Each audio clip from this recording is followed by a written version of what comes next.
Hey guys, welcome to RedSunStories. Hope you're doing well. Tonight, we will travel beyond the tourist brochure.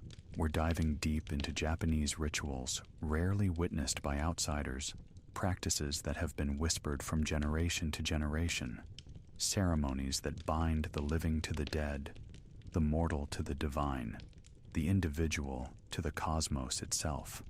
So, before you get comfortable, please take a moment to like the video and subscribe if you enjoy what I do here. Let me know in the comments what time it is for you. I would love to connect with you guys.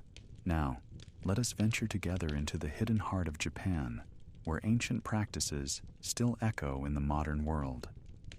The air is thick with incense.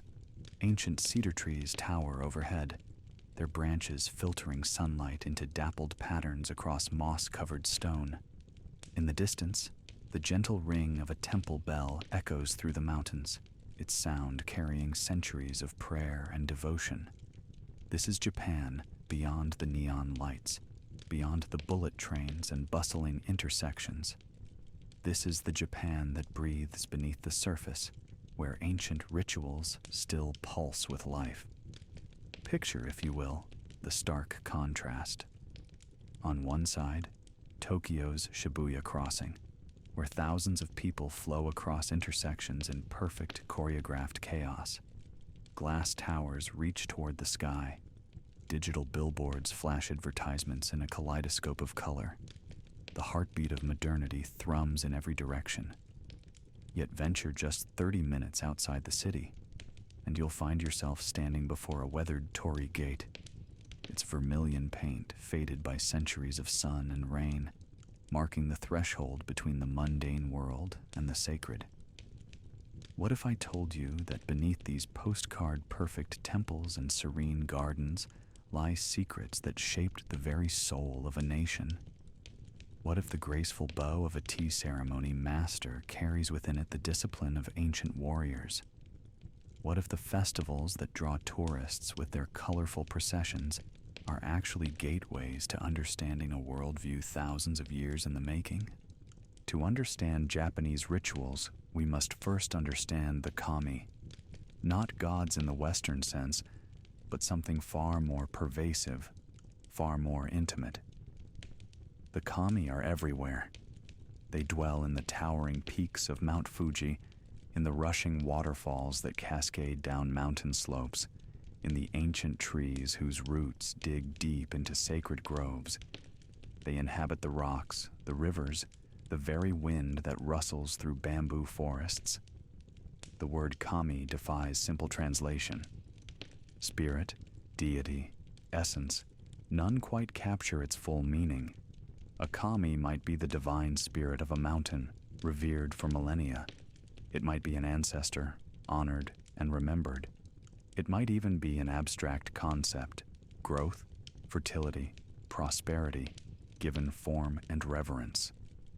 The Shinto tradition recognizes 8 million kami, though this number is less literal count and more poetic expression of infinity.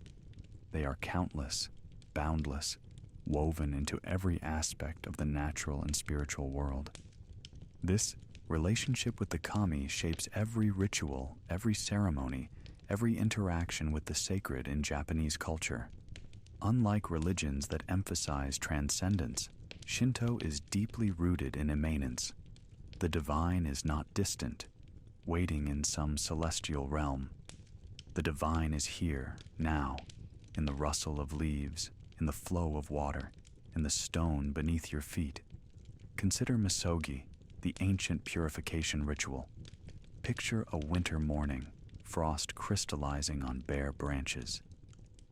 A practitioner stands before a waterfall, its waters rushing down from mountain heights, frigid and unforgiving. With a deep breath and a prayer to the kami, they step into the cascade, the shock of cold water washing over their body. This is not mere bathing. This is spiritual cleansing, a ritual practiced for over 1,000 years to purify the body and spirit before approaching the sacred. But misogi is not reserved only for dramatic waterfalls or extreme ascetics. Its essence permeates daily Japanese life in countless subtle ways. When you visit a Shinto shrine, you'll find a water pavilion near the entrance, the Temizuya. Here, visitors perform a simplified form of purification, ladling water to rinse the left hand, then the right, then pouring water into the left palm to rinse the mouth, never touching the ladle to their lips. Each gesture follows precise movements passed down through generations. This brief ritual, taking perhaps 30 seconds, connects the modern visitor to an unbroken chain of practice stretching back into the mists of prehistory. Then, there is harai, the ritual of purification through prayer and the waving of a sacred wand called a gohei. The gohei, made of paper streamers attached to a wooden staff, represents the presence of the kami. When a Shinto priest performs harai, waving the gohei in rhythmic patterns while intoning ancient prayers, they are not simply performing for an audience. They are invoking divine presence, calling upon the kami to sweep away impurity, misfortune, and spiritual pollution. These purification rituals reveal something profound about the Japanese worldview.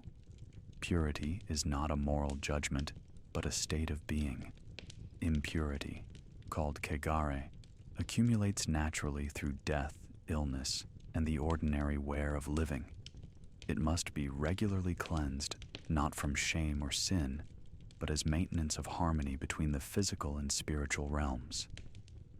This harmony extends to Japan's unique relationship with its environment. In Shinto thought, nature is not something to be conquered or exploited, but honored and protected. The sacred forests surrounding shrines, called Chinju no Mori, are preserved not merely as aesthetic spaces, but as dwelling places of the kami. To harm these forests would be to harm the divine itself. This reverence for nature infuses everything from agriculture to architecture, from seasonal celebrations to daily courtesies. When a farmer plants rice, they may still perform small ceremonies asking the kami for blessing and abundant harvest. When a new building is constructed, a groundbreaking ceremony called jichinsai is often held, purifying the land and asking the local kami's permission to build.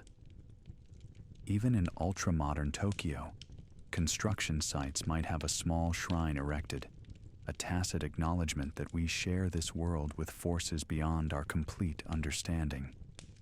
The Japanese calendar breathes with ritual. Each season brings its ceremonies, each month its observances, marking the eternal cycle of time, with practices both solemn and joyous. These are not mere holidays, but sacred rhythms that have ordered life in Japan for centuries. As one year dies and another is born, the ritual of Omisoka, New Year's Eve, takes hold across the nation.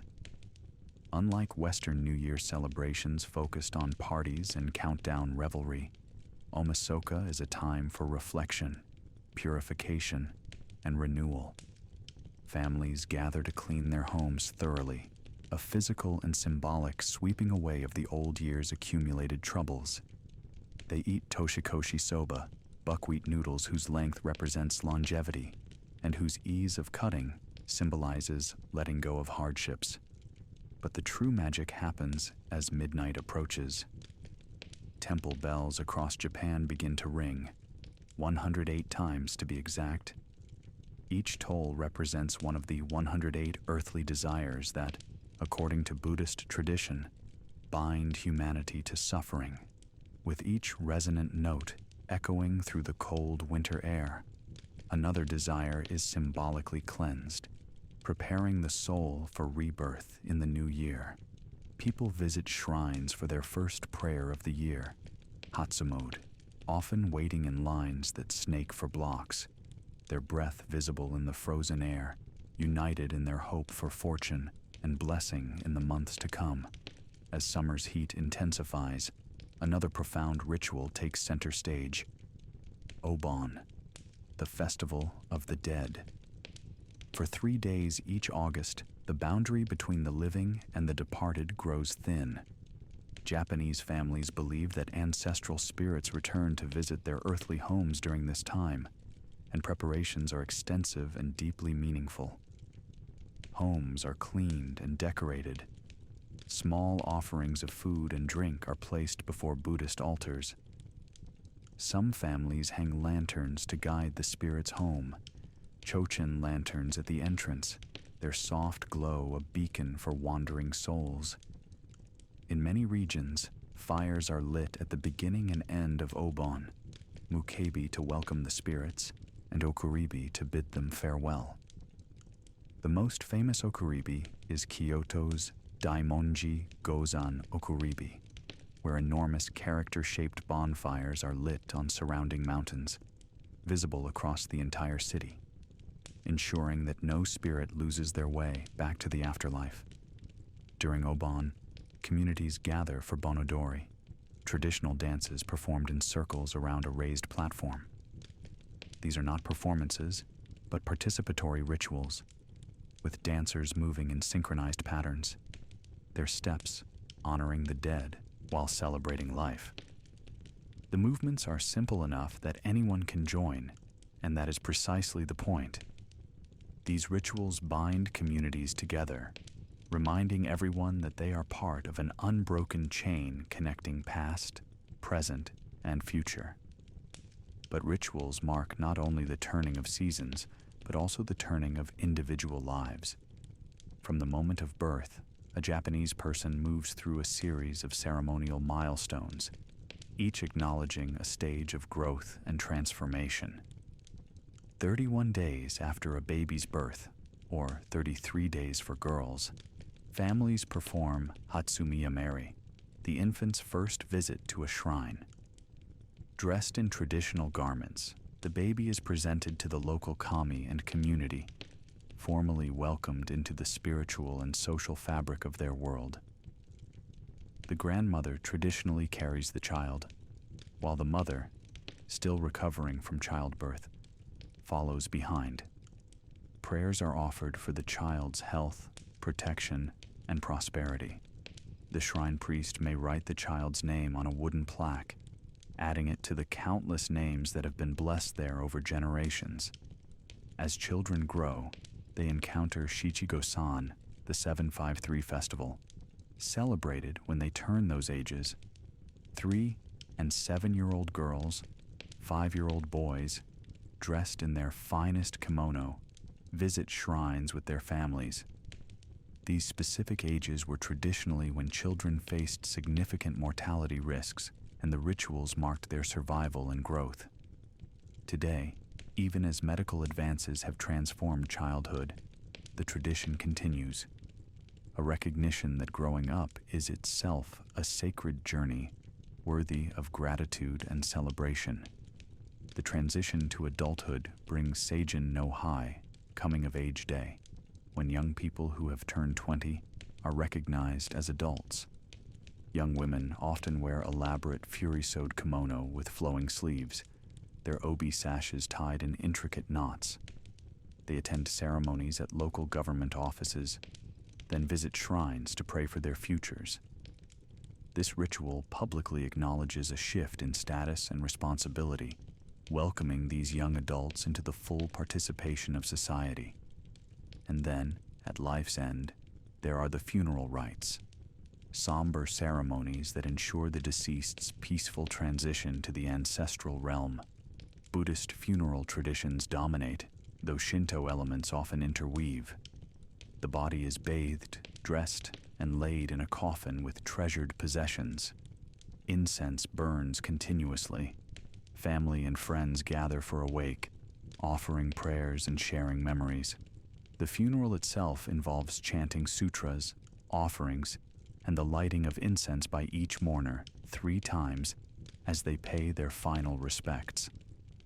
After cremation, the standard practice in land-scarce Japan, the family uses special chopsticks to transfer bone fragments to an urn, often passing bone fragments from person to person in a ritual called kotsuage. This is the only time chopsticks are ever passed directly, from person to person, and this unique action is why, in daily life, it's considered taboo to pass food with chopsticks. Such an action would invoke death itself. These life cycle rituals serve a profound purpose beyond mere ceremony. They acknowledge that life is not a solitary journey, but a collective experience. Each individual milestone is witnessed, honored, and woven into the larger tapestry of family and community. No one is born, lives, or dies alone. These rituals ensure that every person knows they belong to something greater than themselves. Now let us turn to rituals born not of seasons or life stages, but of profound discipline and the pursuit of perfection. In the hands of samurai warriors and mountain monks, ordinary activities transformed into sacred practices, each gesture a prayer, each movement a meditation. The tea ceremony, chanoyu or sado, exemplifies this transformation. What might seem like simply preparing and drinking tea becomes, through ritual, a doorway to enlightenment. Picture entering a tea house, a small structure designed with deliberate simplicity. You must bow to pass through the entrance, nijiri-guchi, a doorway so low that even the mightiest samurai must humble himself to enter. Weapons are left outside. Social rank dissolves at the threshold. In the tea room, all are equal before the ritual. The host prepares tea with movements refined over centuries, each gesture precise and meaningful. The bamboo scoop measures matcha powder. The iron kettle's water murmurs over charcoal. The bamboo whisk creates froth in the tea bowl. Every object has been carefully chosen, every placement considered. The tea bowl itself might be an ancient treasure, its asymmetrical beauty embraced rather than hidden. Wabi-sabi, the aesthetic of imperfection and impermanence made visible. Samurai warriors embraced the tea ceremony as spiritual discipline. In an age when death could come at any moment, the ritual taught presence, mindfulness, and the ability to find peace in simplicity. Sen no Rikyu, the legendary tea master who codified the ceremony in the 16th century, taught 4 principles: harmony, respect, purity, and tranquility. Wa, Kei, Sei, Jaku. These were not merely tea ceremony ideals, but samurai ideals, warrior ideals, human ideals. But the samurai's discipline extended beyond tea. Consider Shodo, the way of the brush, calligraphy. To write a single character required years of training, thousands of hours practicing the same strokes until they became as natural as breathing. The warrior would sit in seiza position, knees bent, back straight, preparing ink by grinding an ink stick against a stone with water. The process itself was meditation. Then, with brush loaded, they would execute the character in a single breath. One flowing movement from beginning to end. No corrections were possible, no erasure. Each character was unique, unrepeatable, perfect in its imperfection. A frozen moment of the writer's spirit and skill. This discipline translated directly to battle. A samurai who could control his brush with such precision could control his sword with equal mastery. A warrior who could find stillness in the tea room could find stillness in the chaos of combat. These rituals were not separate from martial training, but integral to it, forging not just skilled fighters, but complete human beings. While samurai pursued perfection in courtly arts, mountain monks, Yamabushi, sought enlightenment through entirely different means. These ascetic practitioners, blending Buddhist, Shinto, and Taoist practices, retreated to Japan's sacred mountains to undergo trials that would break ordinary people. The Yamabushi practice, Shugendo, the way of training and testing. Their rituals push human endurance to its absolute limits. They walk for days through mountain wilderness without adequate food or sleep. They stand under waterfalls in midwinter, the freezing water pounding their bodies while they chant mantras. They meditate on cliff edges, suspended between earth and sky, confronting their mortality with each breath. One of their most extreme practices is the Kaihogyo, the 1,000-day challenge of Mount Hiei near Kyoto. Monks who undertake this journey must walk between 40 and 84 kilometers daily, visiting hundreds of sacred sites for 1,000 days spread over 7 years. They sleep only 4 hours each night. After 700 days, they enter a temple for 9 days without food, water, or sleep, a living death, emerging skeletal and transformed, having glimpsed the boundary between existence and non-existence. Why such extremes? The Yamabushi believe that enlightenment cannot be found in comfort. The body must be pushed beyond its limits to transcend the body. The mind must face fear and pain to transcend the mind. Through absolute discipline, they seek to dissolve the ego, to merge with the mountain itself, to become one with the kami that dwell in those sacred peaks. These practices fostered a worldview radically different from modern sensibilities. Where contemporary culture often seeks comfort and convenience, these traditions embraced hardship as a path to truth. Where modern life fragments attention across countless distractions, these rituals demanded absolute focus on a single action, a single moment, a single breath. The samurai's tea ceremony and calligraphy, the monks' mountain austerities, all were methods of cultivating zanshin, the state of relaxed alertness, of being fully present and ready for whatever might come. This discipline rippled outward into every aspect of Japanese culture.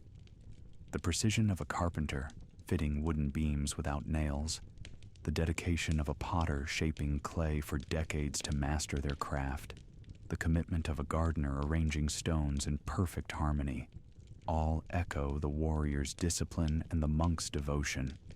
Excellence is not achieved through talent alone, but through ritual repetition, through showing up day after day, year after year, lifetime after lifetime, until the practice and the practitioner become one.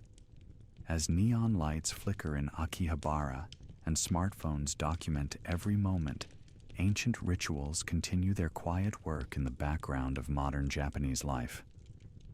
Walk through any neighborhood in Japan, and you'll find this duality everywhere. A Shinto shrine squeezed between apartment buildings, its torii gate standing firm against the flow of time. A grandmother teaching her granddaughter how to properly fold origami cranes for a temple offering. A salaryman pausing at a roadside Jizo statue to bow before heading to work. These ancient practices have not disappeared, but evolved, finding new expressions while maintaining their essential spirit. The tea ceremony might now be practiced by business executives seeking mindfulness rather than samurai preparing for battle.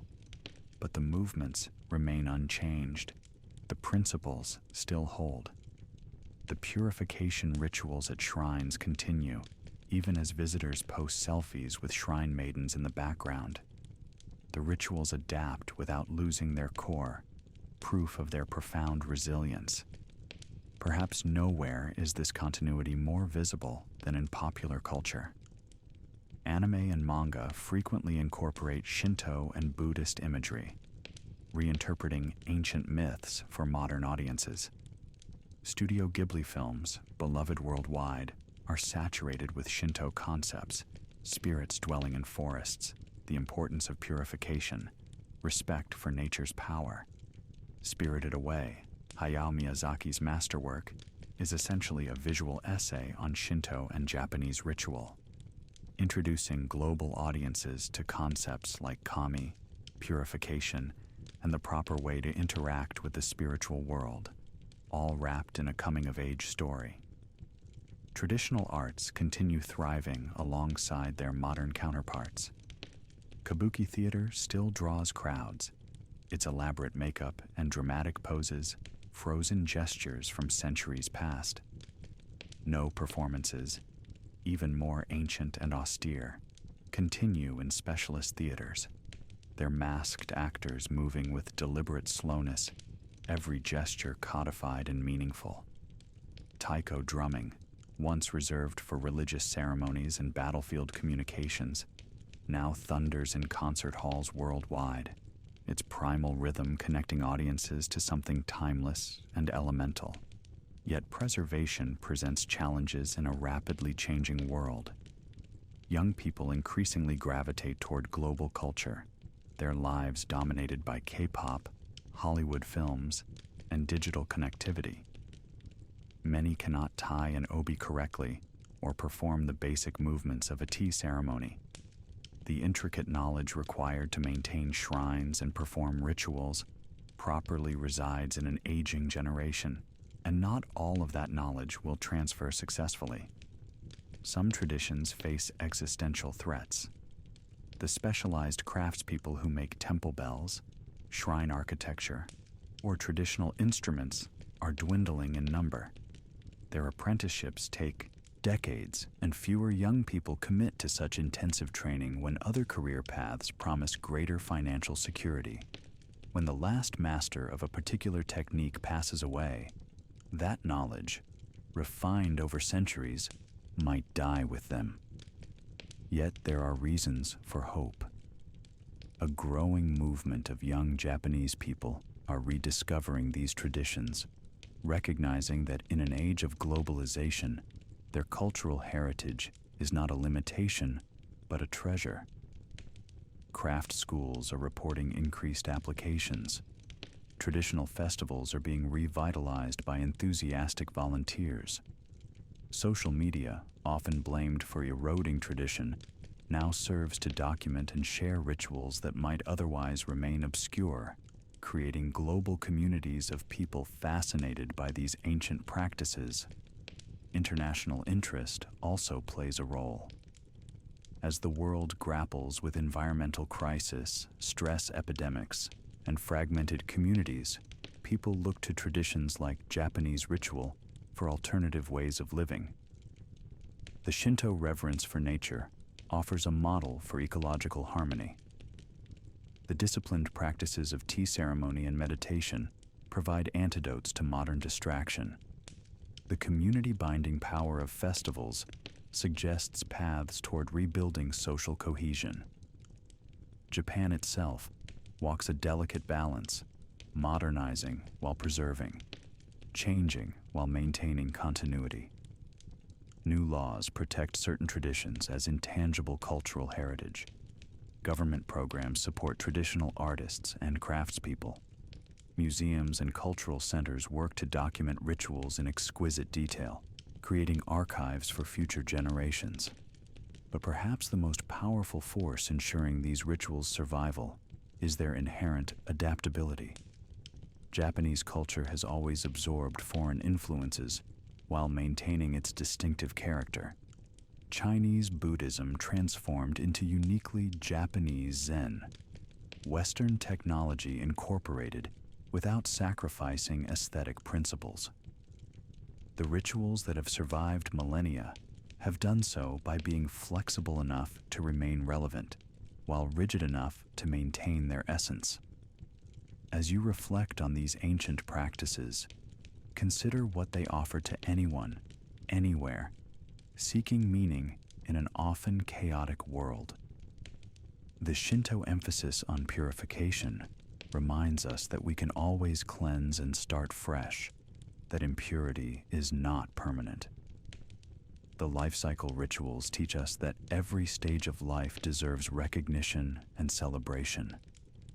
The discipline of the samurai and monks shows us that true mastery comes not from talent, but from patient, persistent practice. The seasonal festivals remind us that we are part of larger cycles, that our lives are embedded in time and community.